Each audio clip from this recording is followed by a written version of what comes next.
নিজের হাজবেন্ডের বাসায় ডাল আলু ভর্তা দিয়ে ভাত খেয়ে যে শান্তি, অন্যের বাসায় আপনি পোলাও কুরমা দিয়ে ভাত খেলেও সেই শান্তিটা পাবেন না। আপনার অনেক বেশি অভাব, ডাল আলু ভর্তা করে ভাত খেয়ে চুপ করে বসে থাকুন, তবুও কখনো কারোর কাছে হাত পাততে যাবেন না। দুপুরে রান্না করার পর গিয়ে দেখি যে রাতে খাবারের শর্ট পড়েছে, তো ভাবলাম যে এখন এত রাতে কি বানাবো। এখন তেমন একটা আহামরি কিছু বানাতেও ভালো লাগছিল না, শুধু মাছ ভুনা আর ডাল ছিল। তো ভাবলাম যে হাজবেন্ডকে এভাবে না দিয়ে আরেকটা পদ করে দিলে ভালো হয়, যেহেতু সে আলু ভর্তা অনেক বেশি পছন্দ করে, আর তাও আবার ভেজে দিলে।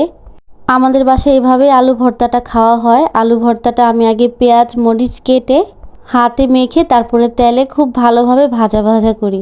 বাসায় শুকনো মরিচ না থাকাতে আজকে কাঁচা মরিচই দিয়ে দিলাম। তারপর ভর্তাটাকে সুন্দর করে হাতে মেখে নিচ্ছি। এভাবে আলু ভেজে রাখলে মাঝে মাঝে থাকলে সকালে হাজবেন্ড রুটি দিয়েও খেয়ে যায়। এভাবে রুটি দিয়ে খেতেও খুব বেশি ভালো লাগে। সেই সকাল থেকে রাত পর্যন্ত অনবরত কাজ একটার পর একটা করতেই থাকি। এর মাঝে একটু সময় করে বেবিটাকে খাওয়াতে হয়। আগে ঘন্টার পর ফেসবুক স্ক্রল করতাম, আর এখন ফোন হাতে নেওয়ার সময়ই পাই না। খুব তাড়াহুড়া করে আলু ভর্তাটা করেছিলাম। রাতে একটু শ্বশুরবাড়িতে গিয়েছিলাম শাশুড়ি ননদ দেবর সবাইকে দেখার জন্য।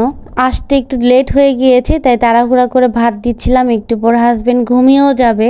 কাল আবার ফ্রাইডে থাকা সত্ত্বেও তার ব্যস্ততার কোনো শেষ নেই, যেহেতু এসএসসি পরীক্ষা চলতেছে, সেহেতু আমার হাজবেন্ডের একটু চাপ বেড়েই গিয়েছে। শুক্রবারেও সে ফ্রি না। আগে তো শুক্রবার আসলে কত ঘুরতে যেতাম, আর এখন কারোরই ঘুরতে যাওয়ার টাইম নেই। এদিকে আমি বাসায় রান্নাবান্নার কাজ করতে করতে ব্যস্ত। মনে হয় যে একটু সময় পেলে একটু রেস্ট নেই। আমার হাজবেন্ডও সেই যে একটু সময় পেলে একটু রেস্ট নেই। তারপরে এই যে সে দুপুরে যে খাবারগুলো এটো করে রেখেছিল, তো ওইটাই আমি একটু রাতে খেয়ে নিচ্ছিলাম। ভাতগুলো কেন ফেলে দিব, যেহেতু ভালো আছে, আর এমনিতেও ভাত অপচয় করা আমি পছন্দ করি না। ভাত খেতে খেতে ভাবছিলাম কালকে যেহেতু একটু পোলাও মাংস রান্না করব, তো ভাবলাম যে এখনই মাংসটা রান্না করে ফেলি, যেহেতু খাসি মুরগি একটু সেদ্ধ হতেও টাইম লাগে। আর আমার কাছে খাসি মুরগিটা মানে বাসি হলে খেতে বেশি ভালো লাগে। আর মুরগির মাংসটা বসিয়ে দিয়ে যে রান্নাঘরটা ক্লিন করে নিচ্ছি।